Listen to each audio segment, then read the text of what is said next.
আমরা সেই সংসদের প্রথম দিন থেকে আরম্ভ করে আজকের এই দিন পর্যন্ত প্রত্যেকের মুখেই একই কথা শুনছি যে আমাদের নেই নেই নেই। এই বিষয়টা সামনে যেন আর আমরা নিয়ে আসতে না হয়, এজন্য আমি কিছু প্রস্তাবনা এই মহান সংসদের মাধ্যমে যারা দায়িত্বে আছে তাদের দৃষ্টি আকর্ষণ করছি। বাংলাদেশ সহ বিশ্বের বিভিন্ন দেশ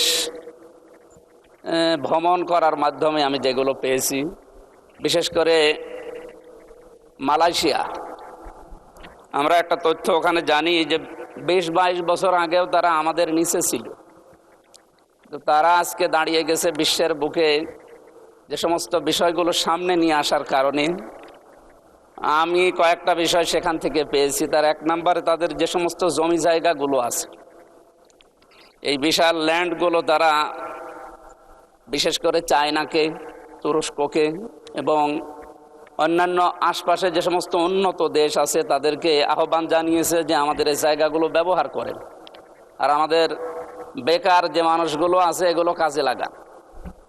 মাননীয় স্পিকার, আমরা যেহেতু সব সময় শুধু নেই নেই নেই এই ভাষায় অভ্যস্ত, এখানে যারা দায়িত্বশীল আছে বিশেষ করে মন্ত্রী পরিষদের যারা আছে তাদেরকে বলবো আমাদের স্ব আসনে এভাবে মানুষের কাছে শুধু আকাঙ্ক্ষা না জানিয়ে আমাদের নিজেদের আসনগুলোর যে জায়গাগুলো সরকারি বেসরকারিভাবে পড়ে আছে, এই জায়গাগুলোকে যদি সরকার এখন কাজে লাগাতে না পারে তাহলে বাইরের দেশগুলোকে আহ্বান জানাক। আমি অলরেডি এর ভেতরে এই 2 মাসের ভেতরে অনেকগুলো কোম্পানির সাথে বাইরের যোগাযোগ করেছি। তারা বলছে আমাদেরকে ইকোনমিক জোন তৈরি করে ঘোষণা করে দেন, আমরা আসতেছি।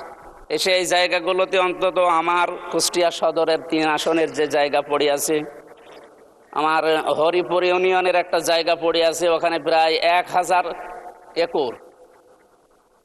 কুষ্টিয়াতে একটা অনেক পুরাতন মিল পড়ে আছে, মোহিনী মিল, যেখানে 300 বিঘার উপরে জায়গা পড়ে আছে। এরপরে আরও বিভিন্ন জায়গা, সুগার মিলে ওখানে প্রায় 750 বিঘা জমি পড়ে আছে। এই জায়গাগুলোকে সরকার কাজে লাগাচ্ছে না, খালি কথার উপরে আমরা এই চলমান অবস্থায় আছি এই 2 মাস। আমি অনেকগুলো জায়গায় যোগাযোগ করেছি কিন্তু সাড়া পাচ্ছি না। অথচ এলাকাতে যে সমস্ত বিষয়গুলো নিয়ে এখন তোলপাড়, এলাকায় যাওয়া যায় না। মাদকের যে সয়লাভগুলো, এরপরে বেকার সমস্যা, ছিনতাই, এরপরে আরও যে সমস্ত সমস্যাগুলো, হতাশার জীবন নিয়ে মানুষ চলছে, এগুলো থেকে মুক্ত করার জন্যে প্রত্যেকটা মাননীয় জাতীয় সংসদ সদস্য যারা আছে, আমার যতটুকু বাস্তবতায় ধারণা আছে, নিজেদের এই জায়গাগুলো হয় নিজেরা ব্যবহার করবে, অথবা বাইরের যে দেশগুলো যারা পারে তাদেরকে এই মালয়েশিয়ার মতো অথবা থাইল্যান্ডের মতো, এদের মতো আশপাশ উন্নত দেশগুলো থেকে আমরা চায়নাকে ডাকতে পারি, তুরস্ককে ডাকতে পারি।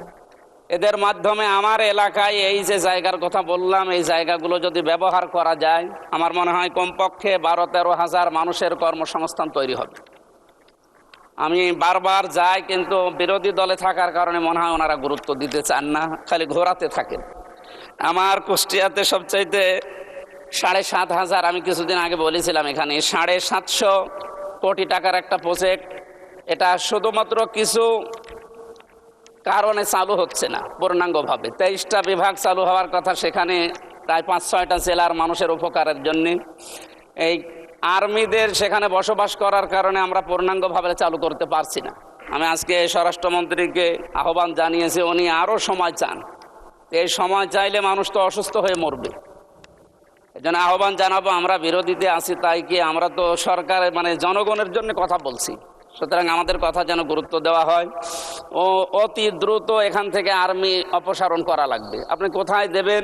বিভিন্ন জায়গায় পড়ে আছে আমাদের কুষ্টিয়া শহরের বিভিন্ন জায়গা, ওই জায়গাগুলোতে এখন যদি জরুরি রাখা লাগে সেখানে রাখবে। এই জায়গাটা পরিষ্কার না করা হলে আমাদের সেবা ব্যাহত হচ্ছে এবং বিভাগগুলো খোলা যাচ্ছে না। আমরা কালকেও কুষ্টিয়া থেকে আসলাম এই কথাগুলো জানার পর। আমাদের এলাকায় যেহেতু জাতীয় নেতা এর আগে যারা ছিল তারা এভাবে হয়তো উদ্যোগ নেয়নি। আমাদের একটা পুরাতন জেলা কুষ্টিয়া, সেই 17 বা 19টা জেলার ভেতরে একটা আমাদের প্রাণের দাবি এলাকায় যে 5-6টা জেলা মিলে প্রশাসনিক গতি। ধন্যবাদ মাননীয় সদস্য।